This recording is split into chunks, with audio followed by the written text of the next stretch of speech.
Bon, mais ok, les amis. Petit contrôle de valve. Voilà. Je fais cette vidéo, comme ça elle va rester en mémoire et si quelqu'un un jour en a besoin, il pourra faire le contrôle de sa valve pour savoir si elle est toujours bonne ou pas. Ok. Voilà, c'est une information qu'on m'a donnée par un ami, très sympa. Et on va faire le contrôle, on va commencer. Alors, il faut avoir un ohmmètre, hein, voilà. Normalement, on a les positions ici, ok, des plots. Hein. Je mettrai en pièces jointes les numérotations des plots, d'accord, ok. Ici, ici c'est le numéro 1, ici, voilà. Numéro 1 ici, 2, 3, 4, 5, 6 et 7, d'accord. Voilà, on doit avoir normalement quelques ohms. On m'a dit au niveau information, on doit avoir quelques ohms au niveau du numéro. On doit contrôler pour voir le filament, s'il est coupé ou pas, entre la borne 3 et la borne 7. Hein. La borne 7, c'est celle-ci, c'est la dernière, d'accord. Et la borne 3, c'est ici, en partant de là, ça fait 1. Ah, pardon, excusez-moi. Ouais, ça fait, alors en fin de compte, ça fait 1, 2, 3. Voilà, celle-ci. Voilà, 3. On va contrôler à partir d'ici. Et on va contrôler à partir de la 7. 3 et 7 pour voir. On doit avoir normalement quelques ohms. On vérifie à l'ohmmètre. On va voir exactement combien d'ohms on a.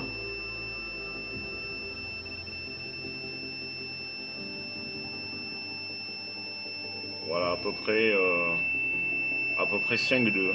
5,2 ohms. 5, 4, 9, 5,2 à peu près on doit avoir.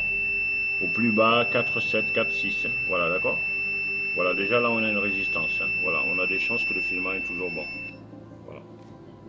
Si vous avez des pinces crocodiles, vous pouvez faire avec des pinces crocodiles. Si vous n'avez pas de pinces crocodiles, vous pouvez dénuder des petits dominos, récupérer que la ferraille, faire un fil qui part de là et qui se branche sur une alimentation stabilisée. Voilà.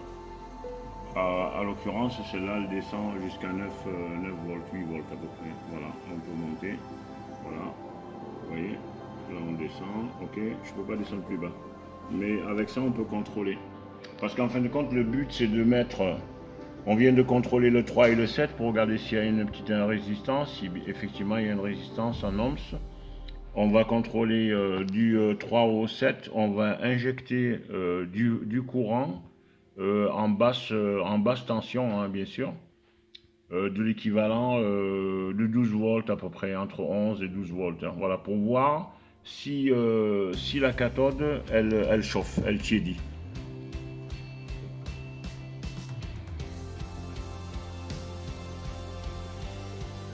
Mais ok, on continue le test de la GU 74B. Ok.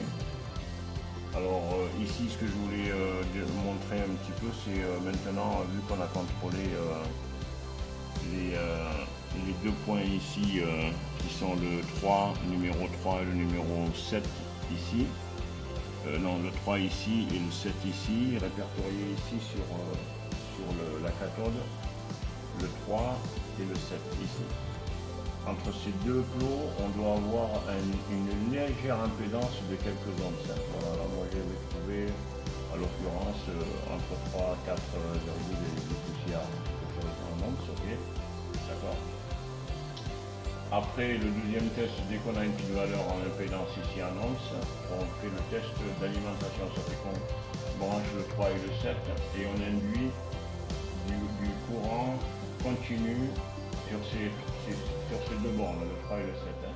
Et normalement, on devrait avoir un réchauffement ici de la cathode. C'est pour vérifier si le filament est bon. Okay. Alors là, je vais procéder.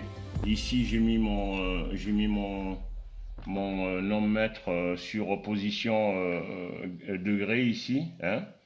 Voilà, j'ai branché un câble de liaison pour la température qui est ici et qui vient ici. Et je l'ai justement scotché sur la partie qui chauffe le plus, hein, voilà. Pour pouvoir, la sonde elle est dessous ça, la sonde, voilà. Et pour qu'elle puisse tenir. Et là, je vais faire l'induction du voltage. Hein. Alors là, j'ai baissé à l'occurrence au plus bas. J'ai baissé le potard ajustable de voltage. Je remets, voilà, ici, pour pouvoir, parce qu'il y a deux positions. Il y a pour ajuster, puis il y a direct. Là, j'allume. Voilà, et là, je vais régler justement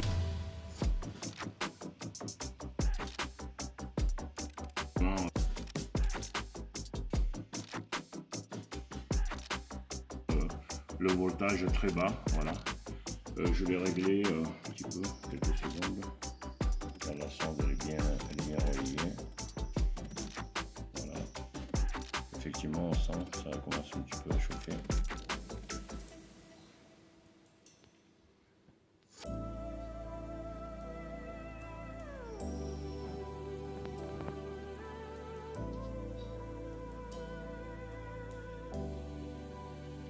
Voilà, effectivement, bon là j'ai enlevé le scotch parce que la sonde elle était mal mise et je l'ai remise ici à l'intérieur carrément, là où il y a le plus de chaleur. Et là je peux vous assurer que c'est chaud, hein, parce que vous voyez là c'est 77 degrés de température.